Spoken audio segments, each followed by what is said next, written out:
The next thing I'm going to work on is legs for these chairs.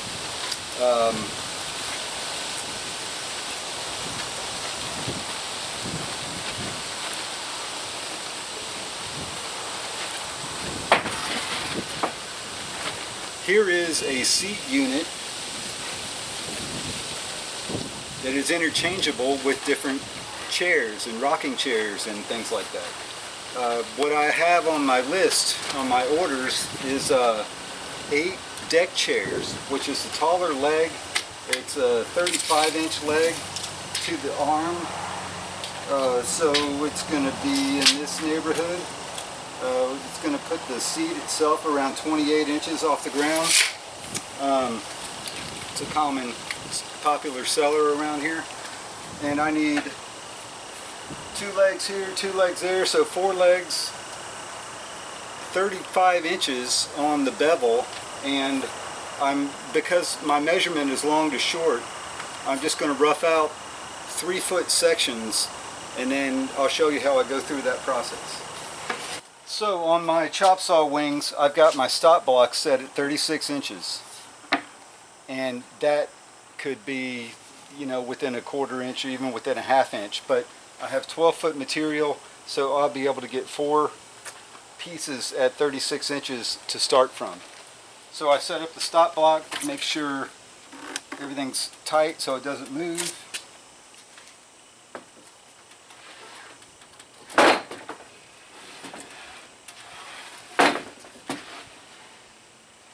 Just touch the stop block.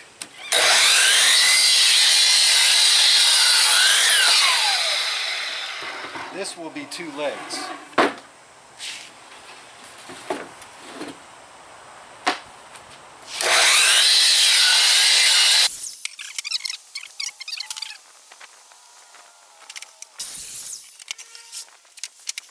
Okay, so I got everything roughed out. These were my legs, and then before I move on to the next tool, I also have a lot of stretchers to make.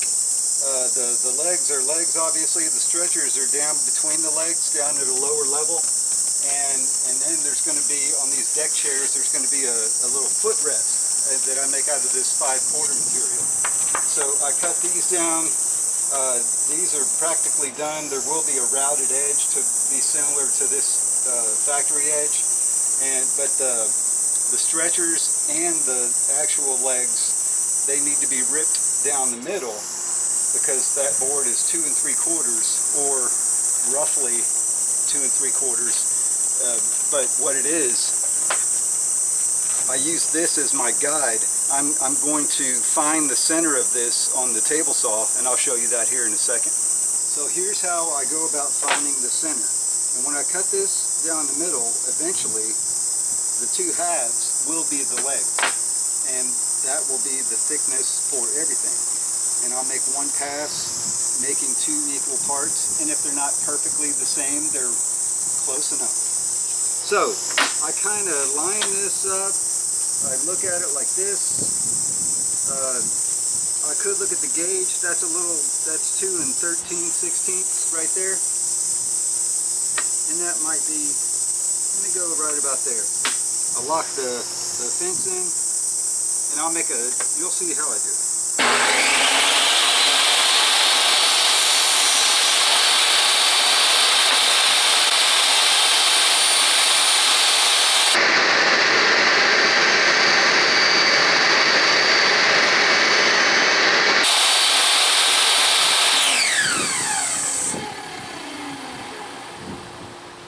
Did you see that? Did you see what just happened? That was perfect. That was perfectly centered from both sides. So, good for me, good for you. You got to witness practically a miracle. So anyway, I need to take a moment.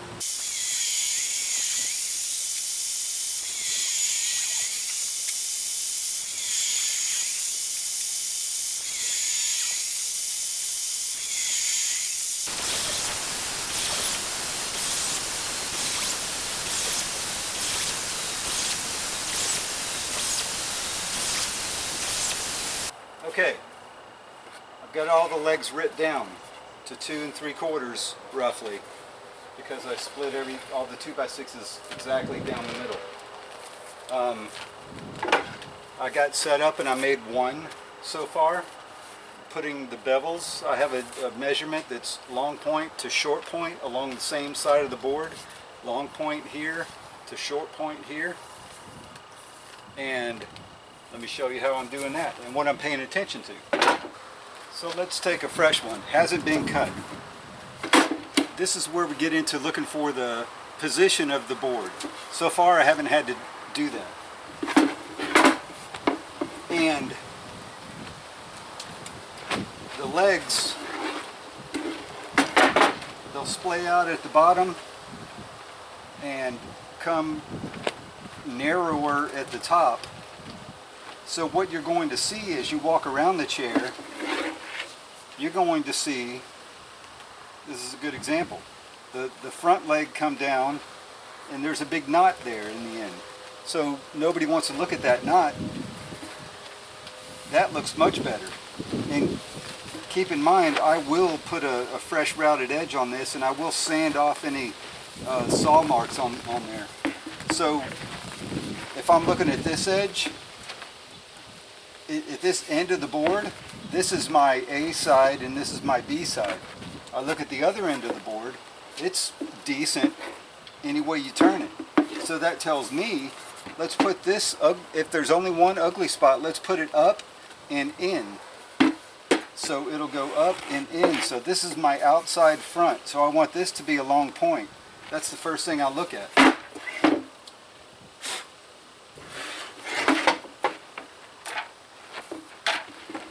So I have the saw set up at 15 degrees and I have a stop block at this end controlling the length of my cut, and they're all going to be cut exactly the same.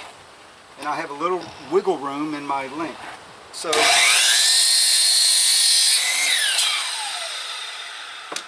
I give it a 15-degree bevel at that end, slide it to the stop block, gently tap the stop block.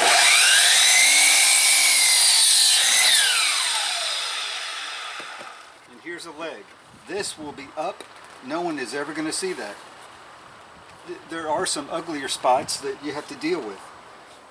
Here's the first one I cut to verify my measurement. This one I figured would be the bottom because it's nice and clean, and at the top I have an ugly mark one more time. But that could be the back leg up and in. It could be the front leg. That might even be better. With this being up and out, no, they will see it, but it won't be as noticeable as what you'll see down here. So this is obviously the bottom, and I think that's exactly how I'm going to store these. I haven't made some of these in a month or so, but I'm going to stage them so that the bottom is all in the same direction. That way, all the thought that I'm putting into it right now remains locked in. I don't have to wonder about anything else as far as A position and B position. Grab the next board, quick look at it. That's not great. This is pretty good. So between that, what's a better side? It don't matter, so just go with it. Actually, I like, if I have a choice, I like to put the factory face out front. So that'll be my long point.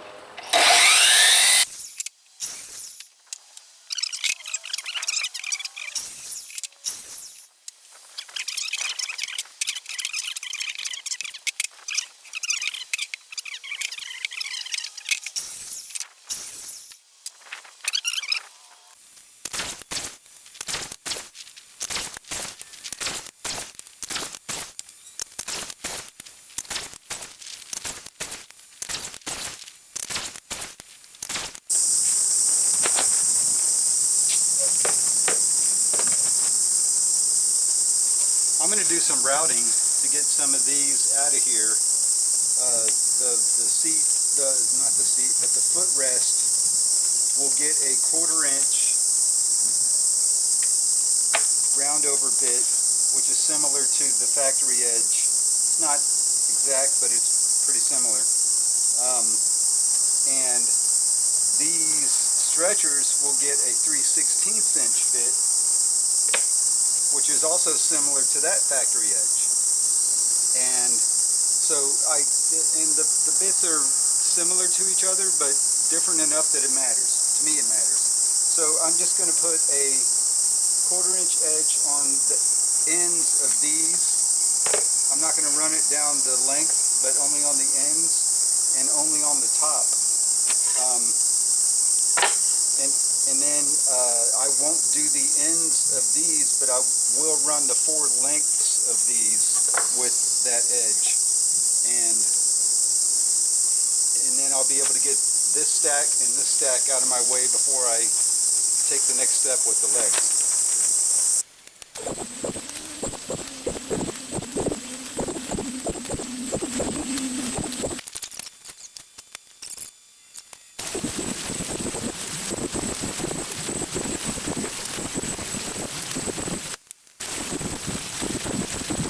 Okay, now I'm down to the legs. I got the stretchers routed, and I got the footrests routed. Now I'm routing the edges on the legs. Here's the thing. When I place these out here, I know that this end of the table is what I'm going to call the lower part of the leg. It's the foot of the leg. So, with that said, each chair has 2 legs going like this. So you see 2 from this end, you see 2 from this end. As you look at it, there's a few things going on here. We know this is the bottom. So, is this face better or is this face better? This face is clearly better.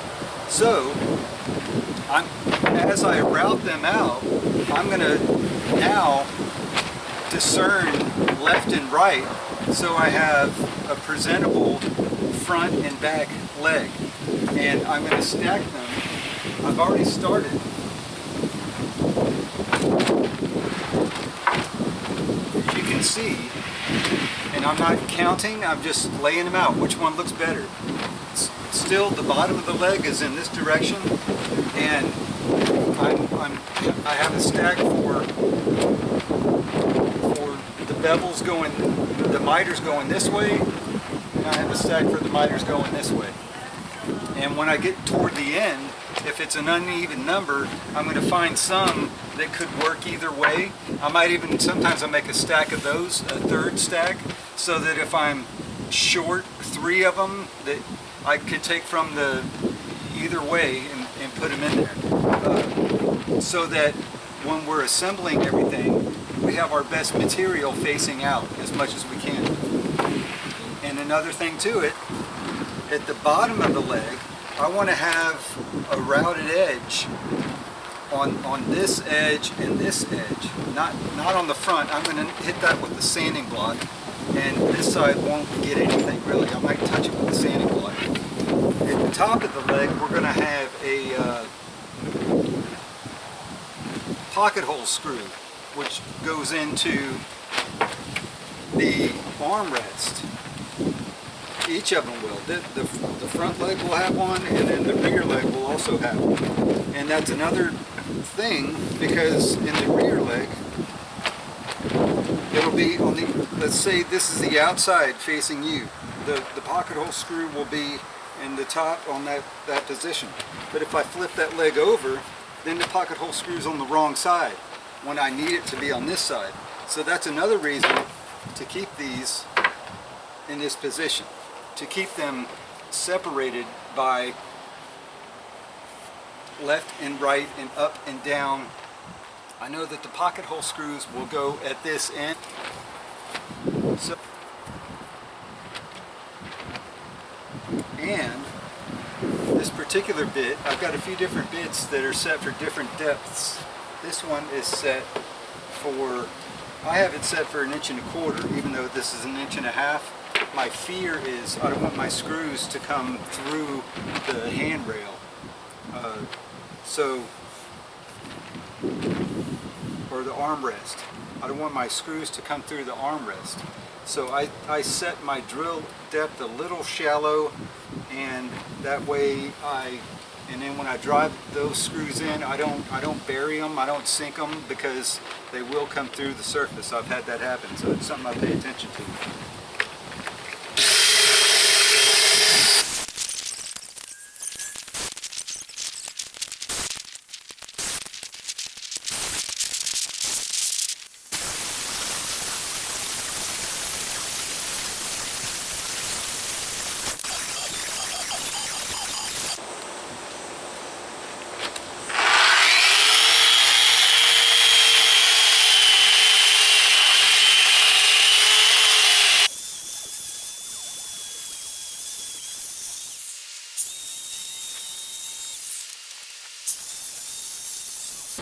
By the way, this is the Festool RO150 FEQ. 150 centimeters wide, essentially a 6-inch sanding surface. And it's got a mild mode and a Rotex mode. Oscillating, I believe that the mild is oscillating, and this is Rotex, which is gear driven. It holds its position. It doesn't float wherever it feels like floating. It knows where it's going, and it's going there. This is a beast of a sander, and this is without a doubt the perfect sander for this job. You've got so many uneven surfaces. As perfect as I try to get these, there are areas where it's imperfect, and all of them at the same time. A belt sander would do this, but this leaves a much better finish, and it mows through everything.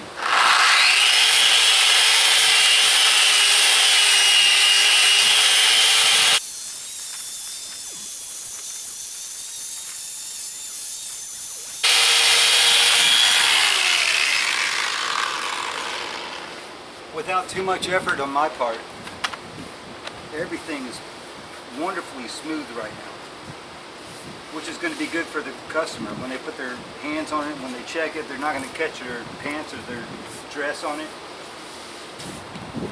And that's it. I will put a link in the description, because you need this tool. It's an amazing tool.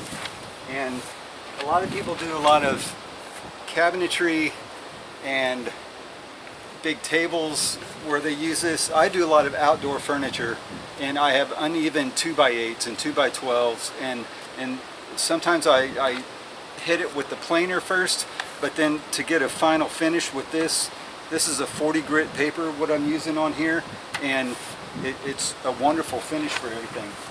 It's outdoor furniture. It's not piano grade. It's outdoor deck furniture. The sun's going to hit it, and ideally these are going to be coated with something, painted or stained. So I think it's a perfect 40 grit is a perfect finish for what I'm doing.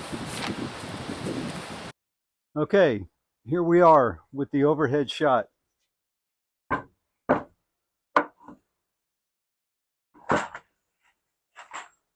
I do not have a lot of room in here.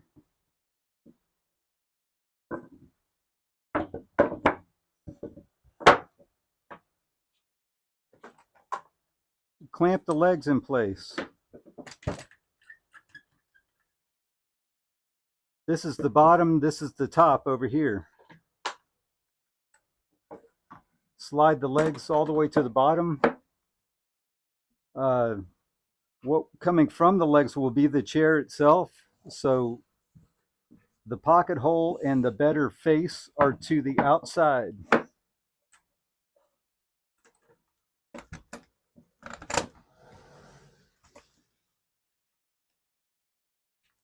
Legs are in place. I'll have the front of the chair going this way, and I need to glue basically like that and a little bit like that. So basically like that and a little bit like that.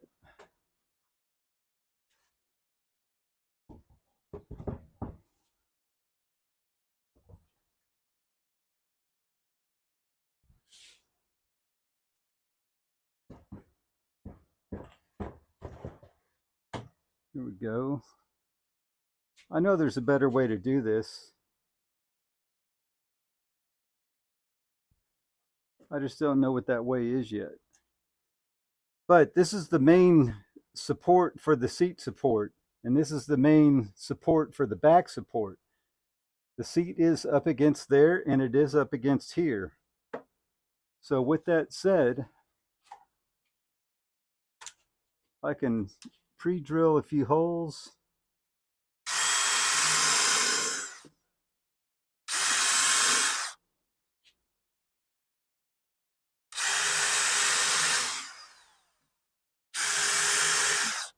And drive a few screws.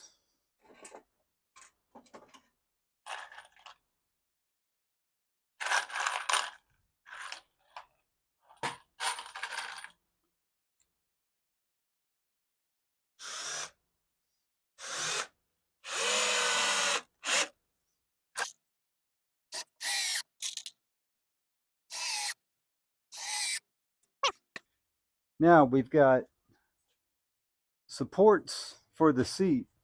These were some of those 23-inch pieces with the bad end. It's going to work out perfectly in this location. No one will ever see that.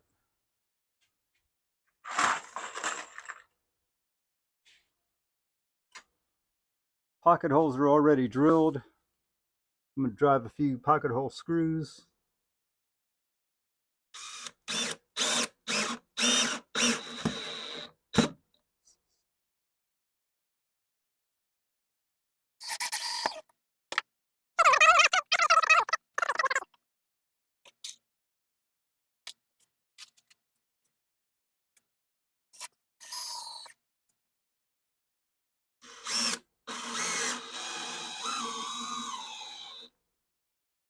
I'll put the better looking side out, the better looking side out, and the better looking side up. And that's the front. So this is going to represent the back. I'm going to slide it over until this edge is in line with this edge. And I'm going to put a pencil mark. Pilot holes.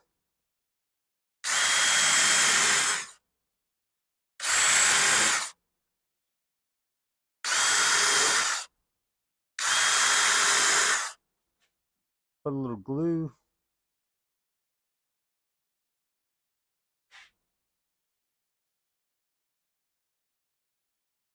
Something like that. You can also clamp this to this piece. Keeping it on my pencil mark over here. Very nice. I could drive that home.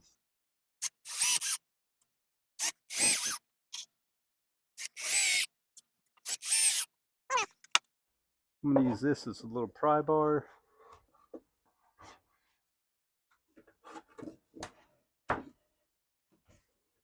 Got it all free.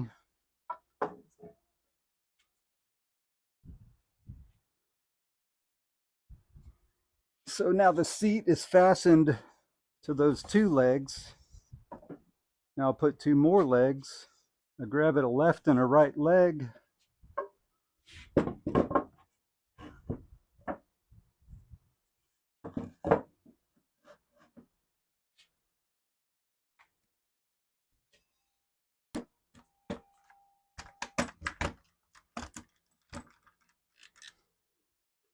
Clamp them into position.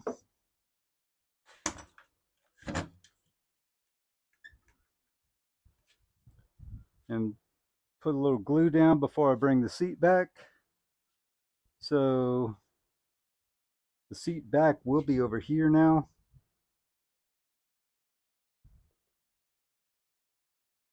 And the side block.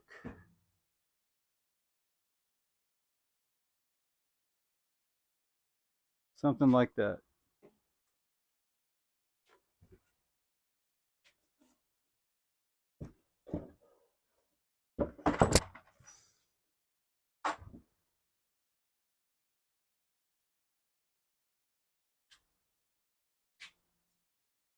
can see the back is lined up over there. The front is in a good position. I'm actually pretty happy with that right now. I prefer having the screws coming from the inside so you don't see all those screws on the outside.